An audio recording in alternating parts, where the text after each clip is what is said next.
Assalamualaikum warahmatullahi wabarakatuh. Shalom, Om Swastiastu, Namo Buddhaya, salam kebajikan, salam perdamaian, Rahayu, Rahayu.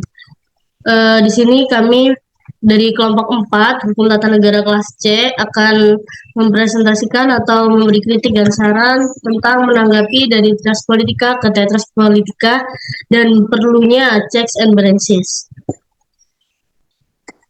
Perkenalkan, nama saya Ania Benavi dengan NIM 131 2300 156.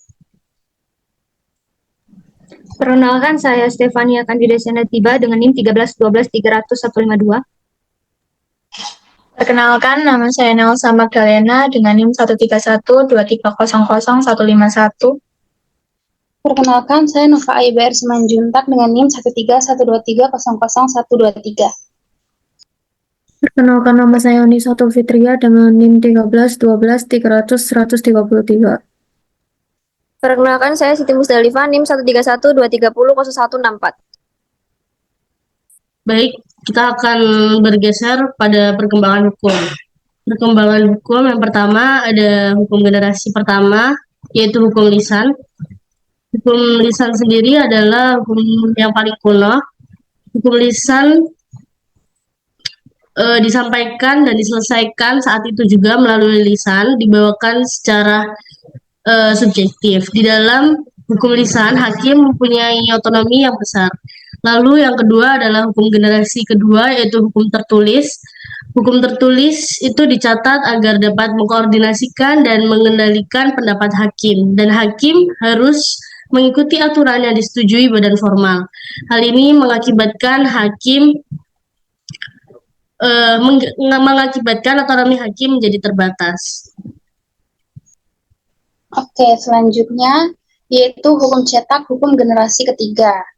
Hukum cetak ini kemudian menjadi instrumen birokrasi di mana peraturan hukum dapat didistribusikan dalam skala besar dan juga memungkinkan pengadilan terhadap hakim.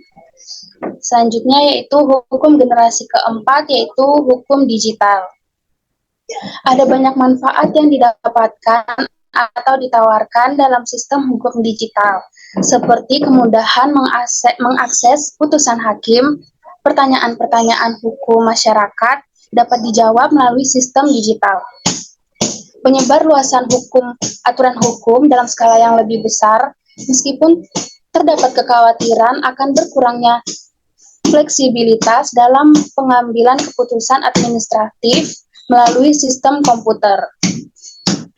Di dalam pembuatan putusan hukum lembaga manapun tentu saja ada banyak aspek yang perlu dinilai, dan juga aspek-aspek ini seringkali kompleks dan tidak menentukan sehingga sistem komputerisasi yang kaku tidak berkesesuaian dengan apa yang diharapkan.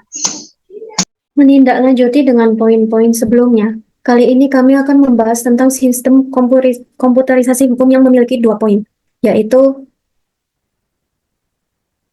1. Sistem komputerisasi yang memudahkan penerapan hukum, dan 2. Sistem komputerisasi tidak bisa menggantikan sistem kehakiman. Di sini saya akan membahas poin pertama, yaitu mengenai sistem komputerisasi yang memudahkan penerapan hukum dengan sedikit membahas latar belakangnya. Pengenalan sistem hukum digital atau komputerisasi memfasilitasi penyebaran informasi mengenai berbagai klaim dan otorisasi. Namun pada saat yang bersamaan, jika semua tergantikan oleh sistem komputer, yang maka akan berakhir menjadi ketidakseimbangan dalam kekuasaan hakim. Bagaimanapun juga, sistem komputer diciptakan dan dibuat oleh manusia. Kemungkinan terjadinya kesalahan sistem ini sangatlah tinggi, yang diakibatkan oleh sistem ini tidak memiliki empati dan tidak dapat berkomunikasi dengan orang secara baik dan benar. Namun dalam mengambil keputusan, perlu mempertimbangkan kasus tersebut dari berbagai aspek juga sudut pandang. Akan tetapi melihat dari sudut pandang ini, sistem komputer sebenarnya kurang efektif jika diterapkan secara keseluruhan. Penggunaan sistem berbasis komputer untuk menyelesaikan permasalahan hukum memerlukan penilaian yang sangat kompleks. Berdasarkan hasil pengamatan kami, mencatat bahwa keberadaan sistem komputerisasi telah memberikan kontribusi terhadap penyebaran informasi mengenai keputusan pengadilan, peraturan hukum, kemudahan akses terhadap informasi hukum, peningkatan birokrasi dalam skala besar, dan pelaksanaan kegiatan audit selanjutnya yang penerapan hukum, atau seperti yang ditunjukkan pada contoh imigrasi. Kami setuju karena teknologi memang ada untuk memudahkan aktivitas manusia. Namun hal ini tidak berarti bahwa kita setuju dengan keseluruhan sistem komputer dalam hukum digital generasi keempat. Kami percaya bahwa masih banyak peran di bidang ini yang tidak dapat digantikan oleh teknologi apapun. Selanjutnya, mengenai poin kedua dan yaitu sistem komputerisasi tidak bisa menggantikan sistem kehakiman akan dibacakan oleh teman saya. Seperti yang sudah disinggung pada poin pertama, bahwa masih banyak peran-peran yang tidak bisa digantikan oleh teknologi seperti pada bidang hukum. Tidak bisa jika sistem komputerisasi ini menggantikan peran-peran kehakiman, entah dalam permasalahan hukum besar ataupun kecil.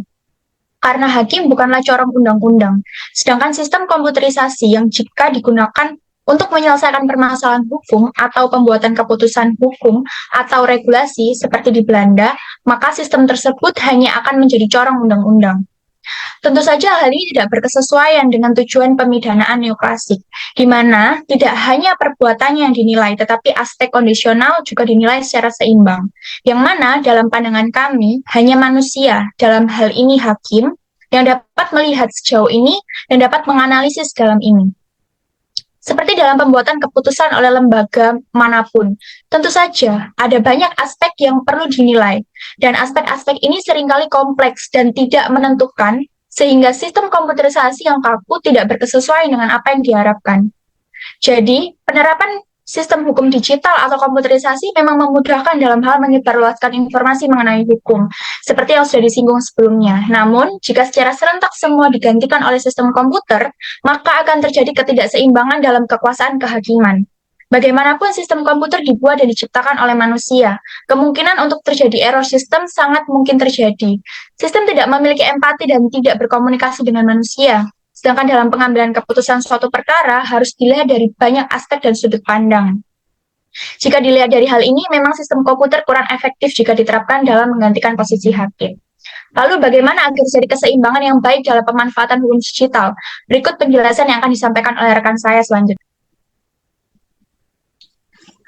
Pada kesempatan ini, kita akan membahas materi yang bisa dibilang menjadi inti daripada pemaparan kami pada kesempatan ini, berkaitan dengan trias politika menuju tetras politika, yang mana kami berbicara mengenai peningkatan check and balances-nya.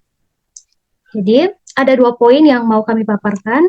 Yang pertama, tentang peningkatan check and balances diperlukan untuk menjawab tantangan di hukum generasi keempat, yaitu hukum digital. Yang kedua, berkaitan dengan digitalisasi hukum, tidak boleh mengkontaminasi dalam aspek hukum itu sendiri seperti kekuasaan kehakiman.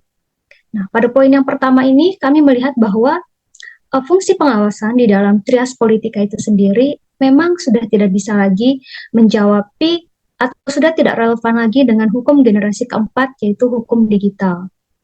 Sehingga diperlukannya perubahan atau peningkatan fungsi pengawasan check and balances itu yang kemudian dijawab di dalam tetras politika.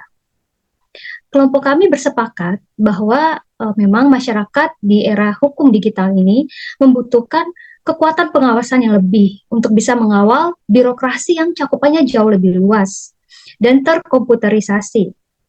Nah, di Indonesia sendiri, kita sudah memiliki beberapa contoh lembaga yang mana dari segi check and balances-nya itu sudah ditingkatkan. Yang pertama, kita mempunyai Badan Audit Nasional, dan juga kita mempunyai Ombudsman yang berwenang untuk melakukan pengawasan penyelenggaraan pelayanan publik di seluruh Indonesia.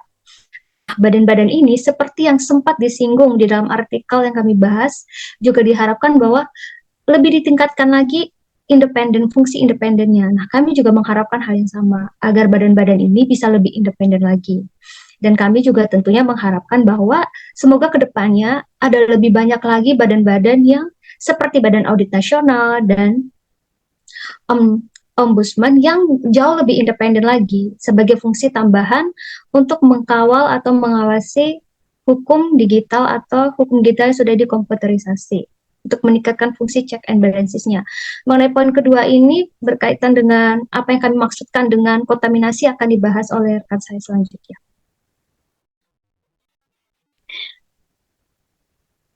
Baik, selanjutnya poin kedua, digitalisasi hukum tidak boleh mengkontaminasi dalam aspek hukum itu sendiri seperti kekuasaan kehakiman.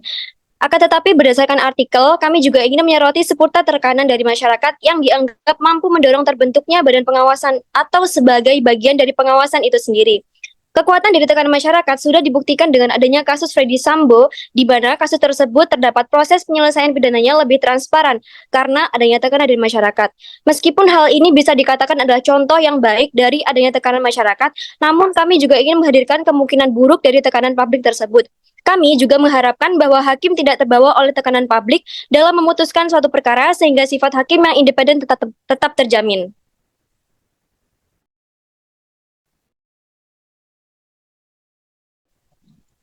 Berdasarkan keseluruhan pemaparan materi yang kami sampaikan pada kesempatan ini, dapat kami simpulkan secara singkat bahwasanya kami menyetujui adanya peningkatan fungsi check and balances dari trias politika ke tetras politika. Akan tetapi, kami juga tentunya memberikan catatan bahwa digitalisasi hukum ini tidak bisa diterapkan di semua aspek hukum karena ada peran-peran yang tidak bisa digantikan oleh sistem komputerisasi manapun. Tetapi berkaitan dengan check and balances tadi seperti adanya badan audit, kami sangat mendukung hal tersebut. Baik, apakah ada tambahan lagi? Sudah tidak ada. Ya, mungkin itu saja. Baik, terima kasih. Cukup sekian dari kelompok kami. Bila ada salah kata maupun salah pengucapan, mohon dimaafkan. Wabillahi taufiq wal hidayah. Wassalamualaikum warahmatullahi wabarakatuh.